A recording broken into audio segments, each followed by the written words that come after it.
Hey, this is Tracy Lewis with Stuff and Things. Today I have what I'm calling Mindful Monday. I made it up, and I am going to use this stamp set, this particular stamp, Every Day with You is Another Adventure. And why I've called it Mindful Monday is that my husband and I moved to a place we're going to be staying at for a while. It is called the Great Outdoors, and it is my favorite place in the whole wide world. I have a video of deer that were like, I don't know, just right in front of me, off to the left.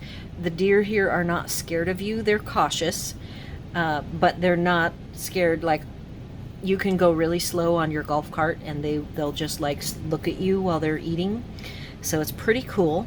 And my husband, we've been placing orders for things that we've been waiting like all winter to actually work on some projects. So he comes by and he leaves this on my desk. I ask him if he meant to leave it with me, and he says yes, he did. It is a little pouch that has this pattern, and it is a new chalk bag. We use chalk for when we play disc golf. It's very hot here, and of course we get sweaty and our hands get sweaty.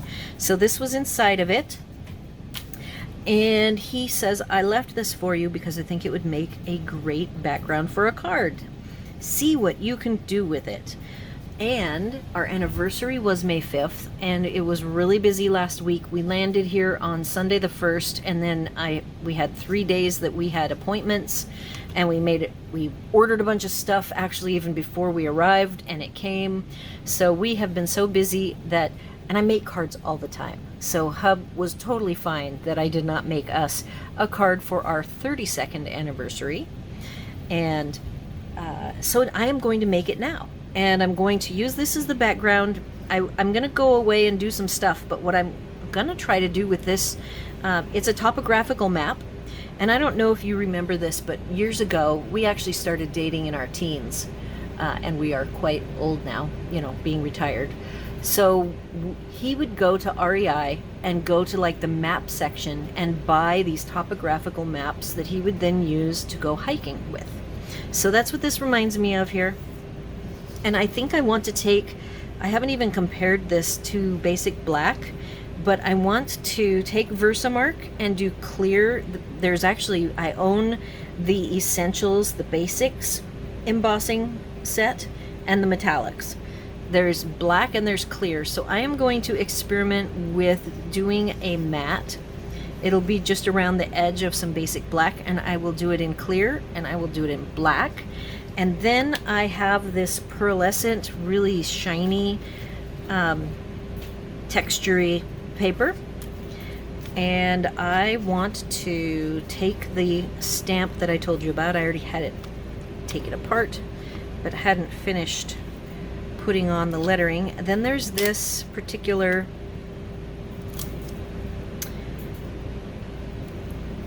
die cut. I want to die cut this out, and I believe I want to probably put, I'm not sure if I'm going to do black embossing on a color, not sure what color yet. It could be even basic gray. The reason why I say I'm not sure yet is that Hub is not typically a gray. He's you know, men usually like the gray color tone palette, but he does not. So I might pick a bright color because we've already got this black that we're dealing with. And I will be making our anniversary card, and I'm going to make it more like art. I have these clips all around our trailer, and I put cards up. So I will probably leave it as like not even like a card front, not even put it in a card format, and we'll stick with the size dimensions. This is 4 inches wide. Nope, it's 4 1/4 wide. So that means that if I do the glossy black edge, it's going to be quite narrow. And I keep all of my cardstock cut down to size, but I also do have the 8.5 by 11 sheets. So I'm going to play around with this and see what I come up with. And again, the idea of Mindful Monday is just being mindful of your throwaway stuff, looking at it and seeing if it's something that you could actually use. Sometimes I see interesting bits and pieces, like when I order stuff, I'll think it's a nice pattern. I might take a picture of it and use it as like a color inspiration.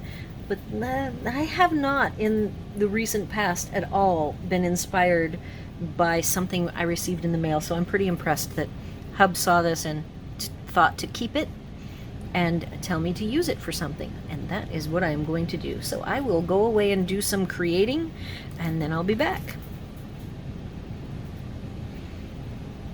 Hey, I'm back really quick. I'm looking at these round sentiments, and I do want to just point out, when you have these round sentiments and you need to put the cling on, you might want to be very careful with lining it up so that, like in this case, I want the compass to be straight up and down, because when I stamp it, I will want it to be straight. So I was extra careful, and now if I take this rope line and I look for the rope on the other side and I line it up, I did almost perfect. So I do just want to point this out for any of you who have this on your wish list, or perhaps you've already received it, that do be careful when you are adding your cling.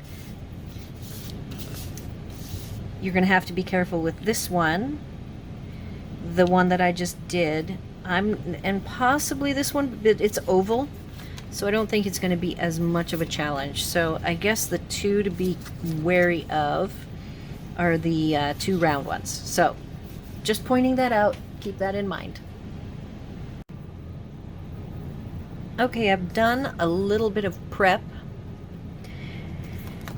I went ahead and trimmed the pearlescent piece down. I am using the topographical map that we did not throw away, that was marketing material, and that's what it's looking like. And I still want to create a glossy black thin mat. I have my basic black, I have my black embossing powder Versamark, which is always running dry, so I'm going to put some fresh Versamark on it. I had a difficult time getting the stamp Versamark to work. Sorry, I found something funny over there. So anyhow, the joys of living in a very small space. And I touched it right here, or it would have been totally fine. So I'm going to leave it, because this is going to be wall art for us and we will know what it says. So that is what that came out to be. I will pop that up. It'll probably be something in the bottom corner, and I'm not sure what else I will add. We will have to explore all the different things that I could do.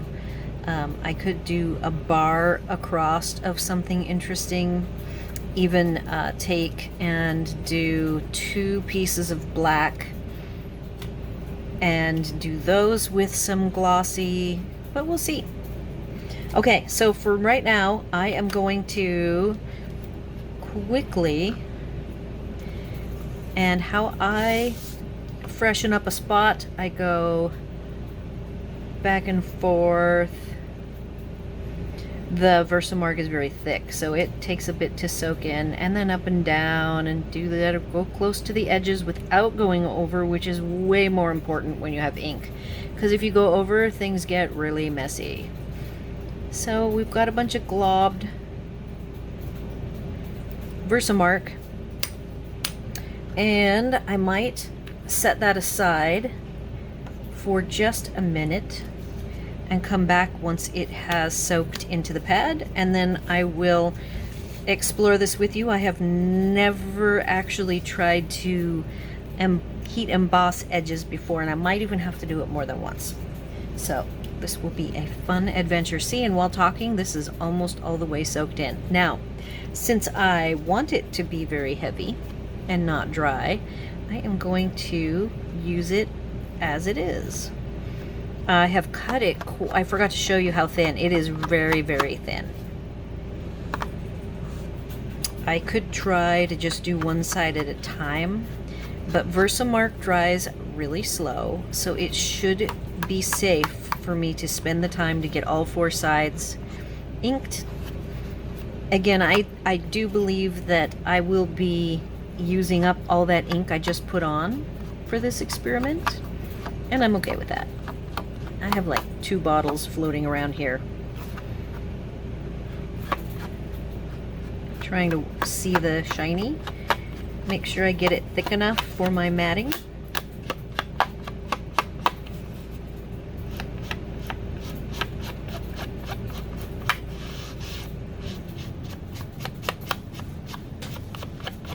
This is like I pride myself on being as least messy as I possibly can, and this is like the most messy I ever get, is playing around with embossing powders. I try to keep it all corralled. I will show you. I should have, but I don't yet. I used to keep the embossing powders in rectangular, very small Tupperware containers, and those all got lost in our trailer accident, and so I have not since replaced that system. So instead, I do the old way of letting it fall on this paper that's folded with a crease. I'll show you what it looks like. And then when I pour it back in, I just fold it up and then let it slide down the crack there, or the crease, back into the bottle.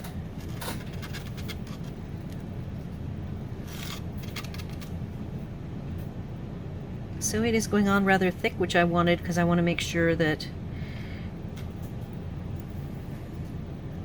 Oh, this is going good.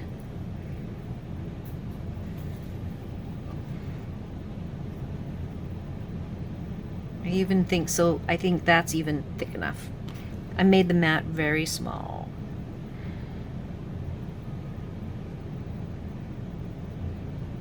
Okay. All right, I am going to, so there's all 4 sides looking nice and well covered. And then this is how I put it back in the jar. Sometimes I'll do this with my fingers if it's sticking.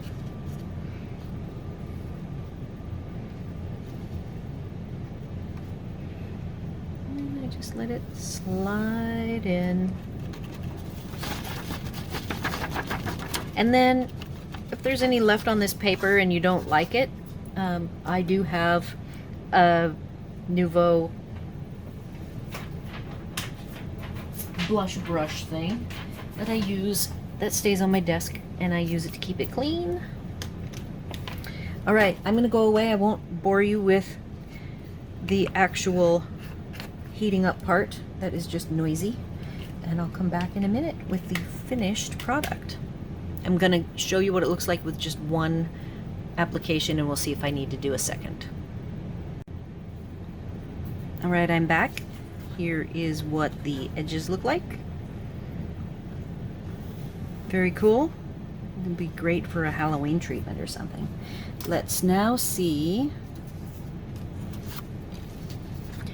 how it looks. Oh yeah, this is exactly what I had envisioned. And then here is the bottom layer.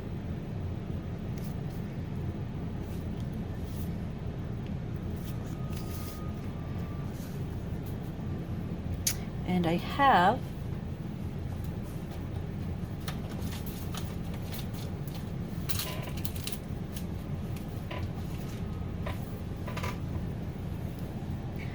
a little black mat so you can see what it looks like. That is what I envisioned. And then with that in the corner, keeping it pretty simplistic. Now, one thing I could play with next is black, any kind of black trim. I have black baker's twine from the Essentials pack, so I'm gonna play around, and I'll probably take some photography, and I'm actually gonna stop here because the main thing I wanted to show you was the repurposing being mindful piece that we were using, and the story of my husband deciding to not throw it in the garbage but instead hand it to me to use in a card, and that we didn't even make an anniversary card, and that's what I decided to do with it, and it will hang on the wall. So there will be photography, and this is it. So if you have any questions, comments, or concerns, you can leave them here on the video or over on my blog. Be sure to like, share, and subscribe, and thanks for watching. So I wanted to point out that I wasn't very happy with how my heat embossing applied to the compass on this pearlescent gloss paper. So I went ahead and used what I had on my desk, which is a fat Sharpie and a thin Sharpie. And I used both of those Sharpies to fill in the bumpy areas where the heat embossed material didn't adhere. So I think it looks way better. I'm going to take one final shot and get this posted.